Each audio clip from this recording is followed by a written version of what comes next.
tentu yang pakai celana dasi itu lebih maju, belum tentu. Yang modernnya begininya pakai sarung. Cuma kalau pakai sarung itu demokratis, lebih simbol demokratis, gerak bebas luar dalam. Makanya kalau yang pakai sarung anaknya banyak 8. Kalau pakai celana itu 2 paling anaknya. Enggak, itu guyon. Ada artinya, Mas. Ada artinya, Romo. Kiai itu pakai bakyak, dulu pakai bakyak. Bak itu apa? Sendal dari kayu. Itu artinya bak itu al-baqa, yak itu yakin. Jadi kiai itu kemana-mana selalu dengan Allah dan yakin kepada Allah. Itu simbolnya pakai bakyak. Nah itu. Gak pakai sepatu. Kemudian pakai sarung. Sarung itu asalnya syar'an, melaksanakan syariat, sholat apa gitu loh. Nah, orang Banyumas gak bisa syar'an, sarungan. Kalau panggil saya aja Kiai Sangit ngakil orang Banyumas itu. Innallaha wasimun ngalim al-sunnah wal jamaah. Lillahi ta'ala sapangat Rasulullah. Itu orang Banyumas. Maka sarungan, simbol orang yang selalu siap beribadah. Sarung itu. Kemudian bajunya koko. Itu kan asal dari Quran, walibasut taqwa dzalika khair. Baju pakaian yang paling mulia adalah pakaian takwa. Lah tak ora iso Jawa ngomong takwa koko, sudah gampang. Kepala ini kepala. Pinter kayak apa, jenius kayak apa, gelarnya profesor doktor harus ditutupin, jangan ditonjolkan kepala ini. Lah, disamarkan, disembunyikan itu bahasa Arabnya khufyah, kopyah. Asal mulanya. Jadi orang pakai kopyah itu simbol orang yang tidak sombong. Kalau ada orang kok pakai kopyah masih sombong, salah terbit. Ya, ada kesalahan harus diralat itu. Jadi sudah. Sekarang kebesaran Indonesia dari kebesaran Islam sudah selesai udah. Ya kalau mau rinci ya 2 tahun kuliahnya. Ini ringkas-ringkas saja. Kebesaran Indonesia luar biasa. Allah sangat memberi anugerah kepada Indonesia itu luar biasa, luar biasa. Pasir itu dicuri terus, dijual terus, itu datang lagi nanti dibawa oleh ombak dari Cina, penuh lagi, dijual lagi, terus aja terus. Hutan dibabadin terus ya orang masih makan lah udahlah. Lumpur lapindo nyembur ya mas, orang masih makan, masih sabar masih banyak ini cari. Coba kalau di negara lain kejadian ini udah bangkrut itu. Kalau kita enggak, segitu ada lumpur panas nyembur, kita masih makan, masih hidup. Karena masih kaya raya kita ini, luar biasa. Belum ada batu-batu apa, ada dolomit. Di Gresik itu ada mengembangkan eksplorasi batu yang mengandung apa? Pokoknya nanti akan menjadi bodinya pesawat. Bodinya pesawat. Itu ada di Gresik. Kan kaya raya itu. Belum pula yang lain-lain udahlah, belum kaya raya lah. Ya memang grafik ekonomi kata presiden 4,5%. Tapi grafik kemiskinan juga tumbuh lagi, banyak lagi. Jadi ekonomi juga tumbuh, kemiskinan juga tumbuh semua. Itu. Walhasil kemerdekaan Indonesia yang didapatkan dengan rahmat Allah kata pembukanya itu merupakan hasil perjuangan semua bangsa komponen bangsa ini. Semua yang ada di Nusantara waktu itu semua satu kata yang penting merdeka. Agama gak penting, gak usah urusan. Maka di dalam tim 9 itu Soekarno Hatta yang nasionalis, Agus Salim yang syarikat Islam, terus apa Wahid Hashim yang NU, Muhammad Yamin, Kahar Muzakir, Laimena Marimis yang Kristen, itu luar biasa itu. Itu kalau duduk bersama nggak pernah tanya agamamu apa, nggak pernah itu. Sholat durung nggak pernah itu, nggak pernah.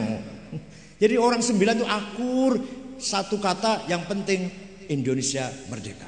Nah NU itu waktu itu berjasa besar. Antara lain ketika tahun 36, 9 tahun sebelum merdeka, muktamar di Banjarmasin. Memutuskan jangan sembarangan dengan orang yang kayak TWN desa kayak kampungan itu. Belum tentu yang berdasi lebih modern. NU memutuskan bahwa nanti kami menghendaki berdirinya negara Darussalam, bukan Darul Islam. Darussalam bahasa Arab, tapi artinya negara yang damai, negara yang hidup bersama. Tidak ada Indonesia kalau tanpa Islam. Bukan Indonesia kalau nggak ada Katolik Kristen, bukan Indonesia kalau nggak ada Hindu Buddha, bukan Indonesia kalau nggak ada kebatinan, kejawen, keharingan, bukan Indonesia kalau nggak ada suku Jawa, bukan Indonesia kalau nggak ada suku Madura, Sunda, Dayak, Batak, Melayu, Bugis, Ambon, bukan Indonesia kalau nggak ada Papua, bukan Indonesia kalau nggak ada keturunan Cina. Bukan Indonesia kalau nggak ada keturunan Arab, semua Indonesia itu. Wong Cina datang ke sini itu dulu asal mulanya kan jadi tamunya Raja Singosari. Siapa namanya? Bukan, satu lagi. Kartanegara. Dibunuh utusan Cina itu. Negara Cina marah, ngirim utusan ke sini. Ternyata Kartanegaranya sudah mati, dikudeta menjadi oleh siapa? Oleh Doho Kediri. Nah, orang Cina mau balas dendam ke sini, ketemu dengan seorang pemuda namanya Brawijaya atau Raden Wijaya, belum ada Raden Wijaya. Saya kira dari Jawa Barat ini, Pak Wijaya enggak Wijoyo. Jadi yakin dari Jawa Barat, bukan dari Jawa Timur. Namanya Wijaya, bukan Wijoyo. Nah, kalau Jawa Timur Wijoyo, ini Wijaya. Dari Cirebon, pokoknya masih daerah saya lah. Nah, tapi nantinya jadi Islam, Bu. Ya Majapahit nanti jadi Islam. Nah, setelah ketemu, kata si anak muda Wijaya ini, Cina, mau kemana sih kamu? Mau balas dendam sama Singosari, Kartanegara yang membunuh utusan raja saya. Sudah nggak ada Singosarinya, sekarang jadi Doho. Ayo diserang wae Dohonya yuk. Yuk diserang wae. Kalau mau balas dendam daripada Singosari yang sudah ada, Dohonya saja diserang. Yo ayo, diseranglah Doho. Kalah Doho Kediri, lahirlah kerajaan Majapahit. Itulah ceritanya gitu. Tidak lama Cina diantem oleh Raden Wijaya ini. Entah apa persoalannya, perebutan apalah pokoknya. Yang separuh lari ke Sumatera bagian selatan, Palembang dan sekitarnya.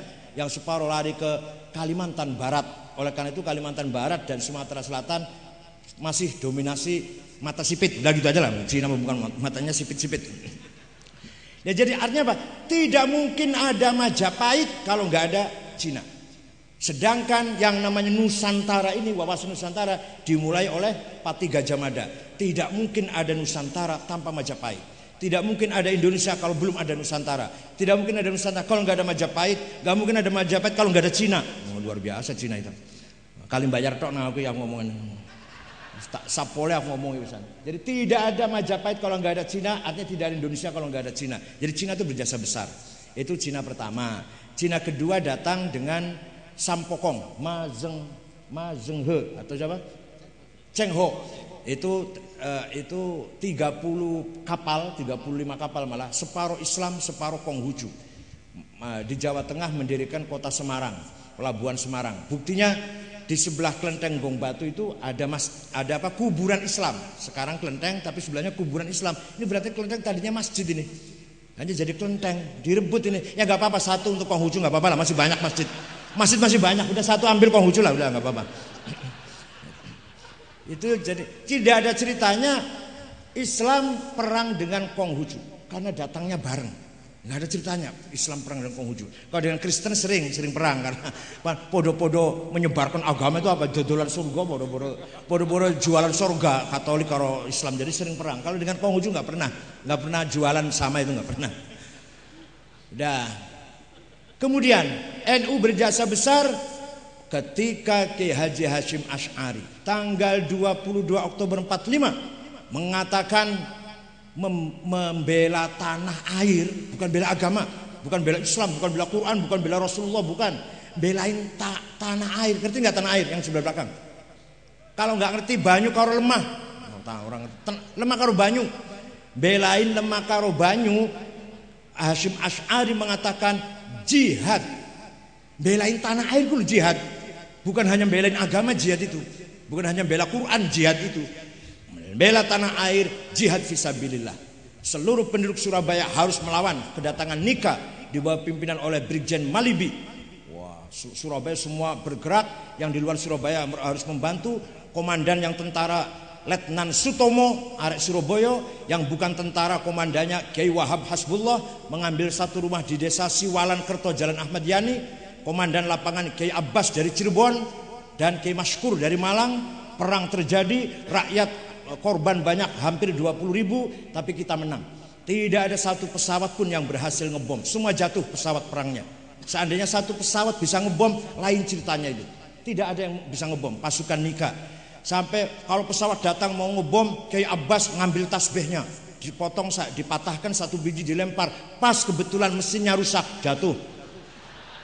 Nah, tenan nih cerita tenan nih. Datang lagi mau ngebom lagi, Kiai Abbas dari Cirebon ngambil lagi batu, satu satu biji batu tasbihnya dilempar. Pas pilotnya itu habis minum arak kebanyakan mabok jatuh. Datang lagi mau ngebom lagi, ambil lagi batu tasbih dilempar. Pas afturnya bahan bakarnya kehabisan. Wah jatuh udahlah. 4 pesawat tempur yang dibawa oleh Nika tidak satu pun berhasil ngebom Surabaya. Seandainya bom berhasil lain cerita. Kita kalah semua sudah kalau bom. Kita menang karena mereka tidak berani ngebom. Di antara sebab mereka menang. Ini banyak orang nggak tahu ini. Di antaranya adalah komandan batalion dari India yang dibawa oleh Nika oleh Inggris. Ternyata Letnan Muhammad Ziaul Haq. Begitu Ziaul Haq turun di medan perang, arep nembaki wong Surabaya, ketoke kiai-kiai semua. Padha maca Hizb Nasr ketok ini. Lari Ziaul Haq gak jadi nih. Wah, seandainya yang dilihat oleh Ziaul Haq ini orang-orang abangan ditembaki semua itu. Karena yang dilihat ini Kiai Abbas, Kiai Masykur, Kiai-kiai seorang Islam baik-baik, lari itu Ziaul Haq meninggalkan medan perang. Anak buahnya satu batalion kocar kacir.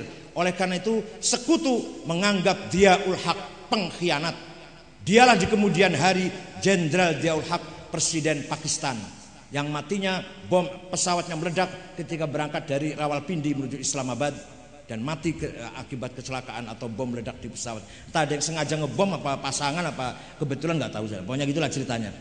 Nah itu banyak orang nggak tahu. Kenapa kita menang dengan gampang lah kata. Karena ada batalion yang kocar kacir karena komandannya lari dari medan perang. Yaitu batalion dari India, komandannya kebetulan Islam taat Muhammad Ziaul Haq.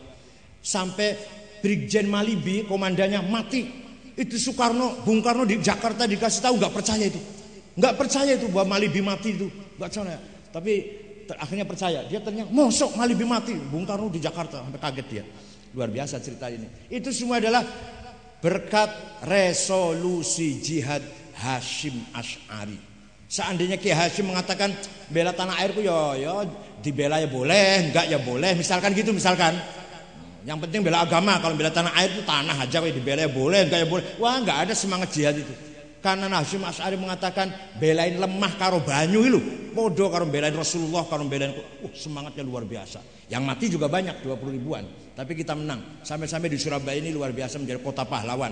Saya usulkan nanti kota atau hari tanggal berapa? 10 November itu Hari Pahlawan Nasional NU. Gitu saya usulkan. Karena di Surabaya, seandainya di Bekasi saya nggak berani. Kejadian di Surabaya NU semua Surabaya itu. Wakil Gubernur NU, Wakil Wali Kota NU, Direktur NU, Manajer NU, Rektor Dekan NU, banyak kan Menteri Diknas NU dari Surabaya. Banyak sekali NU semua, supir NU, kernet konduktor NU, bajingan NU, pencok, sinyolongi Pakunang Suramadu ya NU semua. Jadi saya usulkan Hari Pahlawan Nasional NU nantilah kapan-kapan. Itu kebesaran NU dulu, sekarang dan seterusnya. Dan jangan khawatir. Kalau NU bukan basa-basi, bukan strategi. Bahwa kita mengatakan teroris itu bertentangan dengan ajaran Islam. Itu bukan basa-basi, bukan basa-basi. Dan saya jamin, tidak satupun pesantren NU terlibat teroris. Padahal pesantren ada 14.000 pesantren. Yang pesantren terlibat teroris pasti bukan NU. Semua tenanan ini. Terus bahasanya Sukoharjo gitu lah, mana Solo itu bahasanya lah. Nggak mungkin dari apa ini Darut Takwa, nggak mungkin Tebuireng, nggak mungkin, itu pasti Sukoharjo, Solo, Lamongan itu. Itu kebesaran NU dan kebesaran Indonesia jadi satu lah udah ceritanya. Walhasil ke depan kalau bagi NU sejak dulu sekarang